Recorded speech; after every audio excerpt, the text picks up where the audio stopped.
こんにちは。こんにちは。私たちは2年前に車中泊仕様に DIY した軽バンカリー号で日本一周をしました。はい。その後北海道に移住して2年間北海道に住みました。現在は地元の大阪に住んでおります。今回は北海道に住んでいた私たちが冬の北海道のおすすめ観光10選をご紹介したいと思います。はい。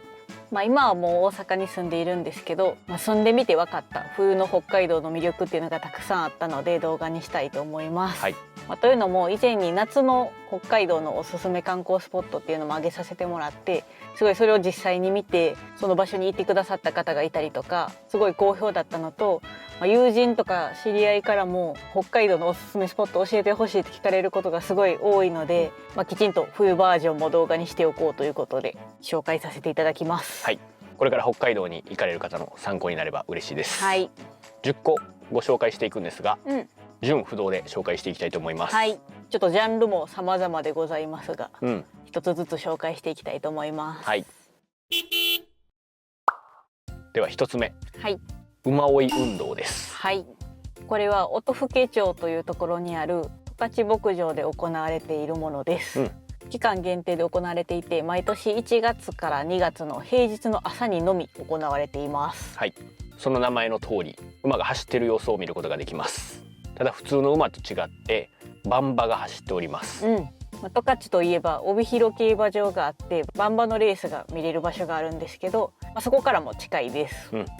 冬にこの農耕馬とか妊娠している馬の運動不足解消のために行われているものです。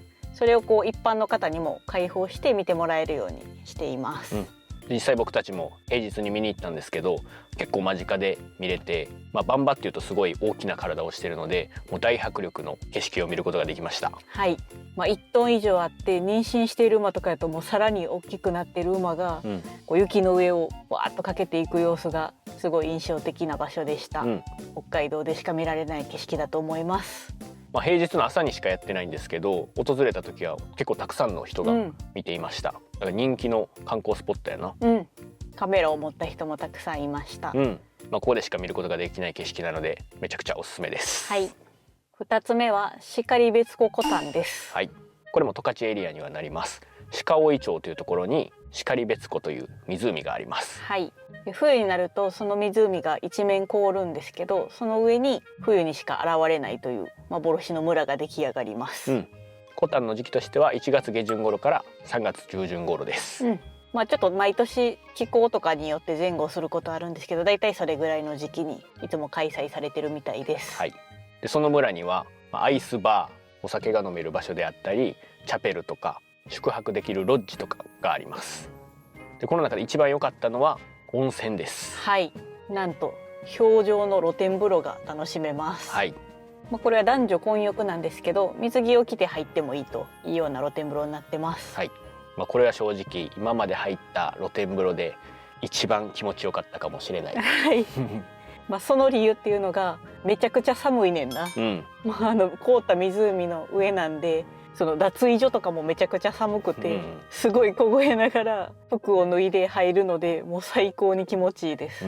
しかもお湯もちゃんと温泉で近くのホテルかな、から引いてきた温泉を使われています。だから最高に気持ちよかったです。はい。で露天風呂なんで景色も見ることができるんですけど、湖の上なんで目の前にはもう何も見えず、自然の中で湖の上で露天風呂を楽しむことができると、もうマジでこれは最高でした。はい。ちょっと露天風呂ハードル高いなっていう人は隣に足湯も用意されてるので、そっちも楽しむことができます。はい。ぜひ氷上露天風呂気になる方は然別湖コタン訪れてみてください。はい。3つ目のおすすめは氷瀑祭りです。はい。場所は上川町というところに層雲峡温泉という温泉があるんですが、そのエリアで開催されているお祭りです。はい。毎年1月下旬頃から3月中旬頃に行われています。はい。氷瀑っていうのは滝が凍りついた状態のことを言うらしいんですが、このお祭り自体はその自然の氷瀑を見るというよりかは、人工的に水を凍らせて建造物というか、ちょっとアートっぽいものを作っているお祭りです。はい。それをライトアップして綺麗に見ることができます。なんかその氷の建物とかがあるから、その中を入ったりとか、面白いアートとかがあって、それと一緒に写真撮ったりとか。なんか滑り台みたいなのもあったな。チューブで滑ってる子供さんがいたりとか、そういう楽しみ方ができます。北海道っていうと札幌雪まつりとかあると思うんですけど、それと同じぐらい人気の祭りだと思います。特に私たちが行った時はすごい海外からのお客さんも多くて、すごい賑わってました。層雲峡温泉の温泉街のすぐ近くにあるので、温泉とセットで楽しめるのもいいのかなと思いました。場所としてはすごい山の中というか行きにくい場所なんですけど、もうその温泉街があるから、バスとかでも来れるし、ツアーとかも組まれてると思うので、氷瀑祭りと温泉セットで楽しむことができます。で上川町っていうと、旭川の方になるので、ちょっと遠いんですけど、千歳市にある支笏湖というところでも同じようなお祭りをやってます。それは氷濤祭りというお祭りです。でこれは僕たちは行ったことないんですけど、同じようなお祭りだと思ってます。だから札幌とか観光する人はそっちの支笏湖のお祭りの方が行きやすいのかなと思います。実際ちょっと行ったことないんで、もしかしたら全然違うかもしれないんですけど同じように氷の建造物みたいなのを楽しめるというイメージです。4つ目は流氷クルーズです。これももう本当に北海道の冬ならではの楽しみだと思います。僕たちも移住してこれはやりたいなと思ってたので、住んでいる時に行ってきました。北海道では流氷クルーズ2カ所で楽しめるんですけど、紋別町っていうところと網走で楽しめます。流氷の時期は1月下旬から3月の中旬頃と言われてるんですけど、最も流氷が接岸するピークが2月中旬から3月の上旬ぐらいって言われてます。なのでそのぐらいの時期に行くと見れる可能性が高いという感じです。僕たちは紋別町で流氷クルーズを楽しみました。ガリンコ号っていうスクリューで氷を砕きながら進んでいく船に乗りました。で網走の方はオーロラという船なんですが、それはスクリューじゃなくて船体の重みで突き進んでいくタイプらしいです。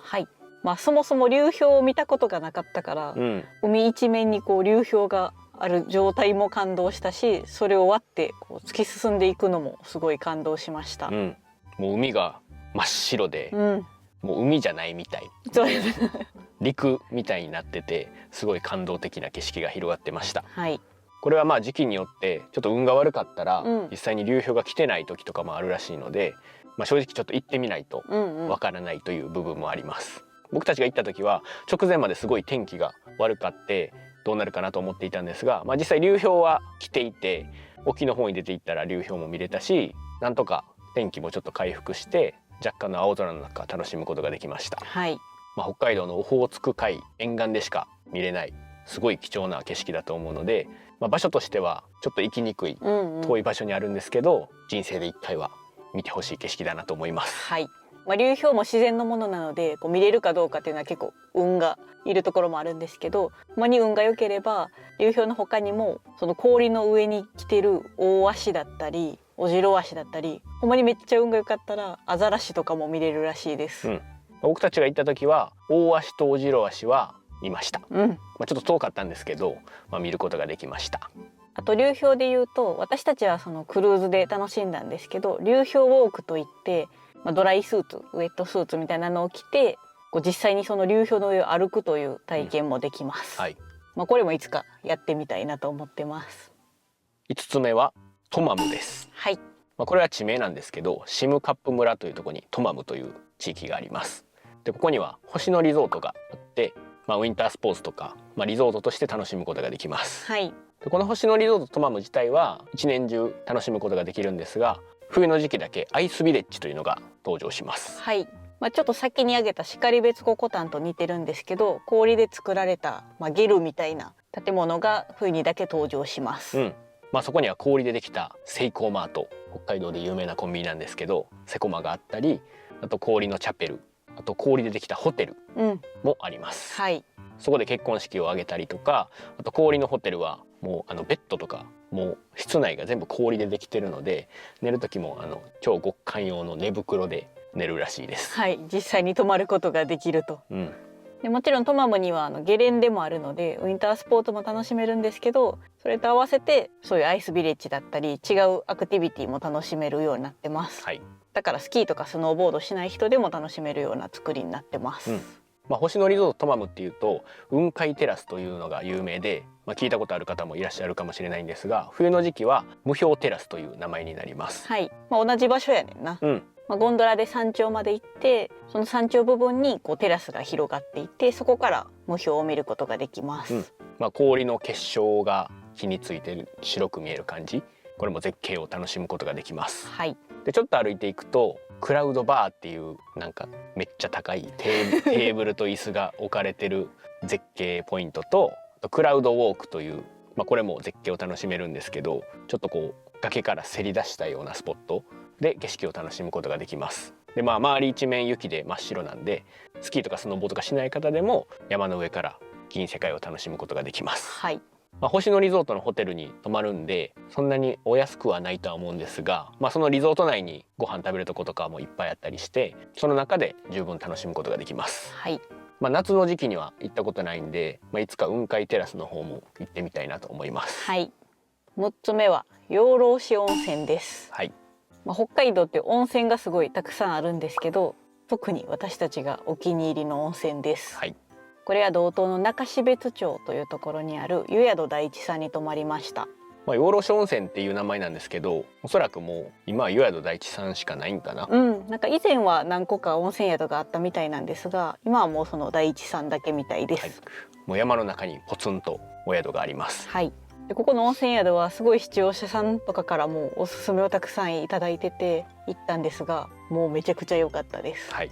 以前動画も上げてるんですが、今まで訪れた温泉宿の中で、全国含めても僕たちの中ではナンバーワンの温泉宿でした。はい。まず何といってもここにしかない特徴ということで、シマフクロウを見ることができます。はい。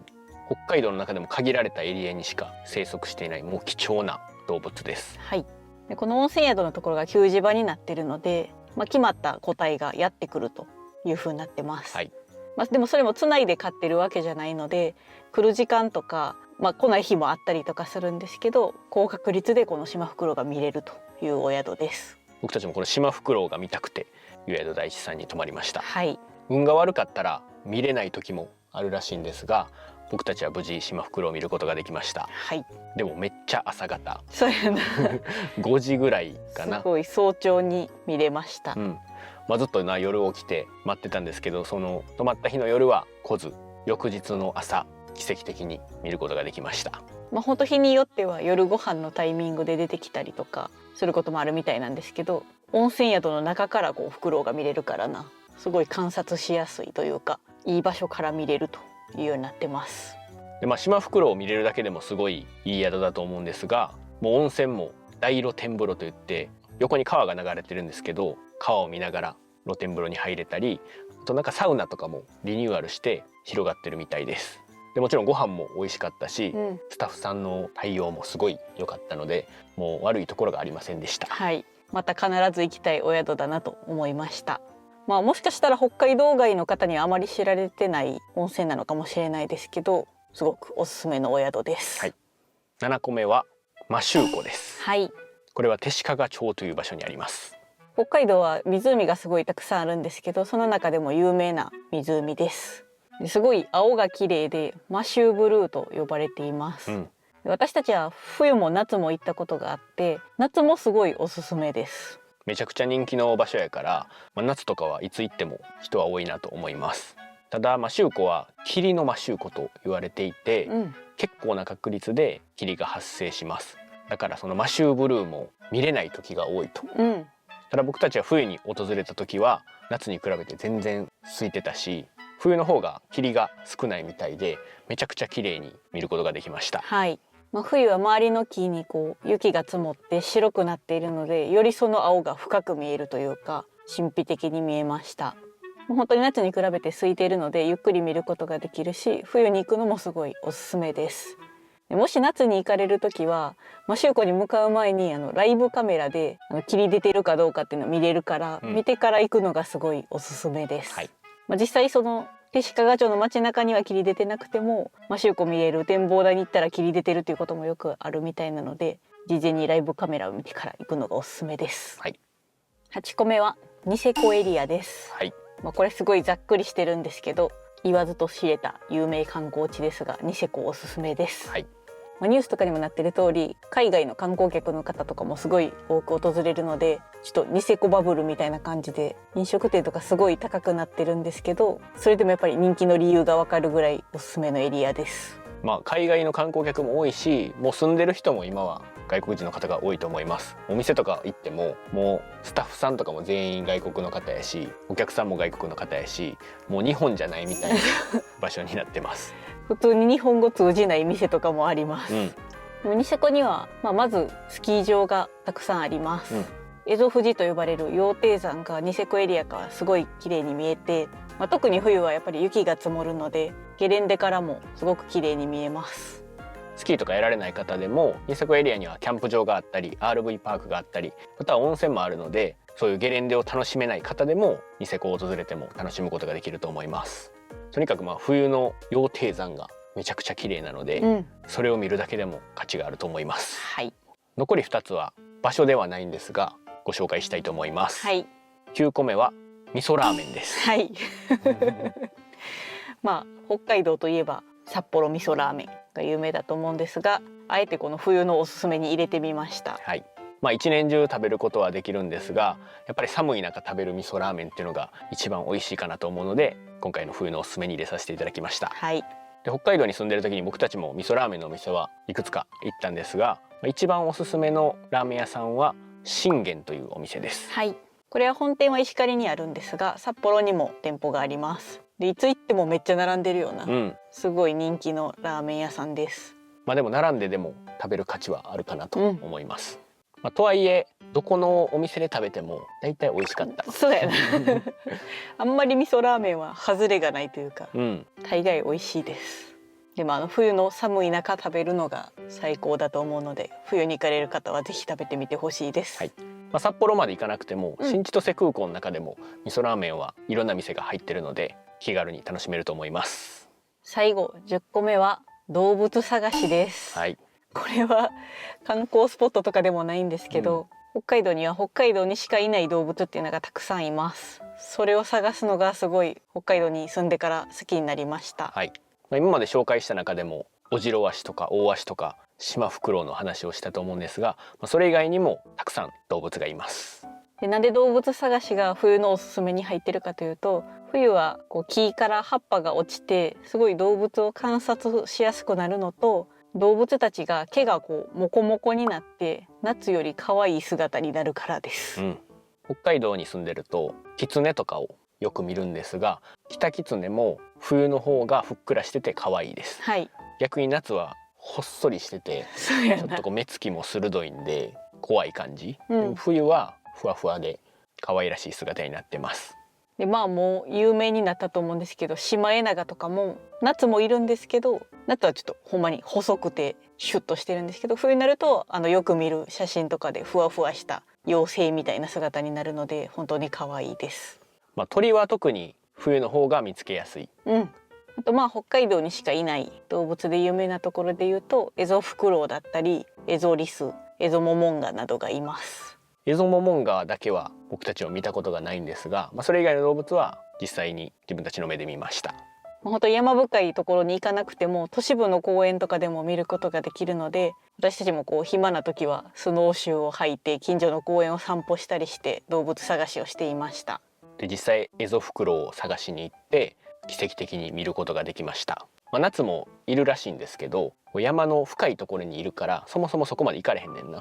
ただ冬は雪が積もって歩けるところが増えるので山の中にいるフクロウも探しに行ける感じです。めちゃくちゃ可愛かった。